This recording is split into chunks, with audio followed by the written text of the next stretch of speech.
রংপুরের গঙ্গাচড়ার বাজারে সবজি সরবরাহ বাড়ায় কমতে শুরু করেছে সবজির দাম। এতে খুশি ক্রেতারাও। এ বিষয়ে আরও জানাতে গঙ্গাচড়া থেকে যুক্ত হচ্ছেন সহকর্মী সুজন।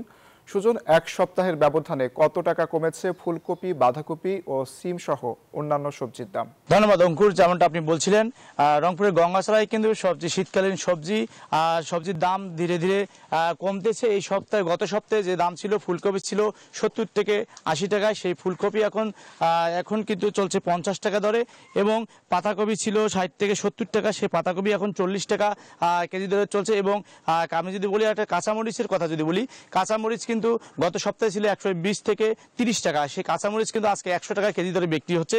আমরা এখানে একজন ব্যবসায়ী আছেন, এই ব্যবসায়ীর সাথে কথা বলতে চাই। আসলে গত সপ্তাহে যে এবার এই সপ্তাহে কেমন সবজির দাম কমেছে বা কি মনে করছেন? অনেক কমে গেছে, অনেক কমে গেছে, আরো কমবে। সবজির দাম আরো কমবে। এখন নিত্য নতুন জিনিসগুলো আসতেছে, এখন নতুন নতুন গ্রামে আবাদ হয়েছে, সেটা আসতেছে। শুনছিলেন যে প্রতিনিয়ত কিন্তু সবজির দাম কমছে, এবং শীতকালীন সবজির পাশাপাশি আরেকটি বিষয় যদি বলি, আজকে ক্রেতার সমাগম কম দেখা যাচ্ছে। ঘটনা হচ্ছে গতকাল থেকে বৃষ্টি কিন্তু বৈরী আবহাওয়ার কারণে কিন্তু ক্রেতার সমাগম কম। একজন ক্রেতা আছেন এখানে, আমরা একজন ক্রেতার সঙ্গে কথা বলতে চাচ্ছি। আসলে এই সবজির দাম কেমন কিনছেন আপনারা? এখন আগের তুলনায় অনেক কম। মানে আগে যেটা বাজার ছিল, কবি ছিল 80 টাকা 90 টাকায়, এখন মনে করেন 50 টাকাতে এসে গেছে।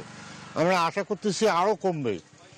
বাজার, কাঁচামালের বাজার আরও নিশ্চিত, আমরা আরও সস্তা খাইতে পারবো, এইটা আমরা প্রতিক্রিয়া আশা করতেছি। গ্রামের লোক যখন আবাদ করবে, তখন মনে করেন গ্রামের লোক। শুনছিলেন যে সবজির দাম কিন্তু যতই শীতকালীন সবজি উঠে আসতেছে, ততই কিন্তু সবজির দাম কমতেছে। এই ছিল রংপুরের গঙ্গাচড়া থেকে সর্বশেষ তথ্য। ফিরে যাচ্ছি স্টুডিওতে। অঙ্কুর। সুজন, আপনাকে ধন্যবাদ।